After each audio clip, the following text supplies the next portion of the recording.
teoria do Big Bang pode provar a existência de Deus? Até 1930, não sabíamos da existência de outras galáxias. Achávamos que o universo se resumia a pouco além de nosso sistema solar. Até que um astrônomo chamado Edwin Hubble usou o maior telescópio de sua época e conseguiu observar Andrômeda. Foi aí que a humanidade descobriu a existência de outras galáxias. Quando medimos galáxias, usamos um método chamado espectroscopia. Medimos a distância usando os diferentes comprimentos de ondas eletromagnéticas da luz emitida pelas galáxias. A luz entra no telescópio e é quebrada por um prisma que reparte a luz em diversos comprimentos de onda, que são as cores. Esse é o espectro da luz visível. Ao medir a luz se propagando como onda eletromagnética, podemos usar um efeito que funciona da mesma forma com ondas sonoras para medir distâncias, o efeito Doppler. Esse efeito é mais conhecido com o exemplo de ambulância. Conforme a ambulância vai se aproximando, as ondas sonoras são maiores na frente e em menor comprimento atrás. As ondas são esticadas quando a ambulância passa pelo ouvinte. Por isso que ao ouvirmos uma ambulância passar, causa o efeito do som ficar muito agudo quando chega perto e muito grave quando vai embora. Percebemos o efeito de distanciamento das ondas sonoras. E a mesma coisa acontece com a luz. Cada cor refletida pela luz possui um comprimento de onda específica. Algumas têm um comprimento tão pequeno ou tão grande que o olho humano não consegue enxergar. O espectro eletromagnético começa no ultravioleta, um comprimento de onda que o olho humano não enxerga. Depois disso, vem as cores mais azuladas, até chegar no outro extremo, que é o infravermelho. Outra cor que não enxergamos por estar em um comprimento muito grande. Antes disso, vem as cores mais avermelhadas que são visíveis para nós. Usando o efeito Doppler, podemos notar que quando algo está se afastando de nós, as ondas eletromagnéticas se esticam, assim como o som de uma ambulância. E quando essa onda se estica, ou seja, quando se afasta, ela vai para o comprimento do vermelho. E quando se aproxima, vai para o azul, ondas mais comprimidas. Resumindo, usando um prisma de espectroscopia em um telescópio, enxergamos as galáxias em um tom mais azulado quando estão se aproximando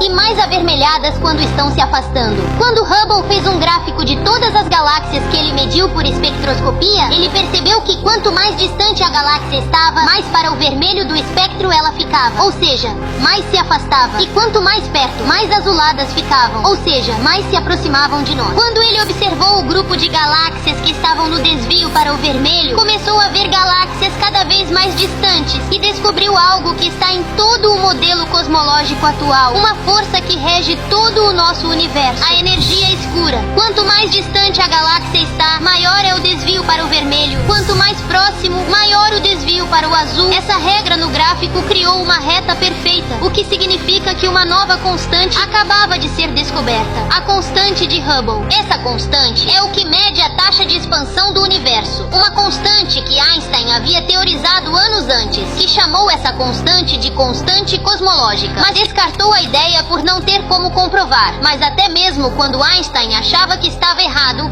ele estava certo. Com essa constante, Hubble descobriu que o universo se expande de forma acelerada, em uma velocidade de 70 km por segundo a cada distância de 1 megaparsec, o que significa que quanto mais longe as coisas estão, mais rápido elas se expandem. Mas por que isso não acontece com Andrômeda, que está em rota de colisão com nossa galáxia? Quanto mais perto umas das outras, mais as galáxias são atraídas pela força gravitacional. Por isso, quanto mais próxima, maior o desvio para o azul. O universo inteiro está em uma constante briga entre gravidade, matéria escura e energia escura. Em escalas menores, a gravidade ganha essa briga, pois as coisas ficam próximas o suficiente para se atraírem. Pois de acordo com a relatividade, massa atrai massa. A gravidade é consequência de uma distorção do tecido do espaço-tempo, um tecido que compõe todo o universo. Mas a partir de uma determinada distância, a força da atração gravitacional de cada objeto começa a se tornar desprezível e a energia escura começa a ficar mais forte. A matéria escura é como uma cola invisível que mantém a velocidade das estrelas de uma galáxia constante, as impedindo de escapar e ajudando a manter as estruturas do universo unidas.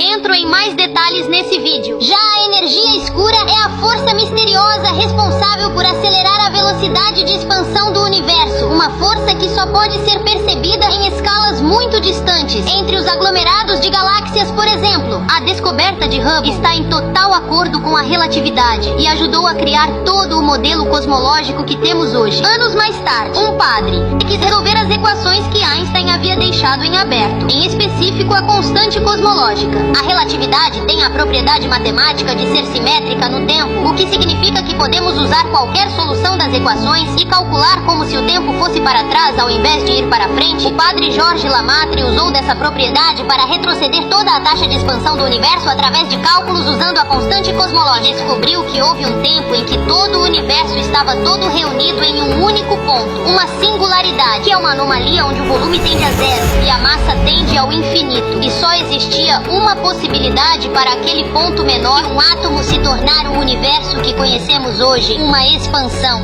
Esse padre havia descoberto a justificativa científica para afirmar que o universo possivelmente teria um início, teoria que ficou conhecida popularmente como Big Bang. Portanto, ao contrário do que muitos pensam, a teoria do Big Bang não diz que o nosso universo surgiu de uma explosão, mas sim da expansão daquela singularidade causada por uma instabilidade na energia daquele sistema. O Big Bang não diz como o universo foi criado, mas sim o máximo que podemos retroceder no tempo, através da constante de expansão do universo, e mostra que o universo teve um início e uma evolução até chegar às características que tem hoje. Nas palavras de Stephen Hawking, o Big Bang é a única teoria sobre o início do universo que abre espaço para a ideia de um criador. Além disso, é a teoria que mais se tem evidências até o dia de hoje. A distribuição da matéria no universo, a proporção de quantidade de elementos e a formação deles, e até mesmo a radiação cósmica de fundo, que é a maior delas. Entro em mais detalhes nesse vídeo, mas basicamente são partículas de luz produzidas no universo primordial, que revelam as características do início do universo. Mas então, o que existia antes da singularidade? O que existe fora do universo? Nada. O universo é tudo que existe.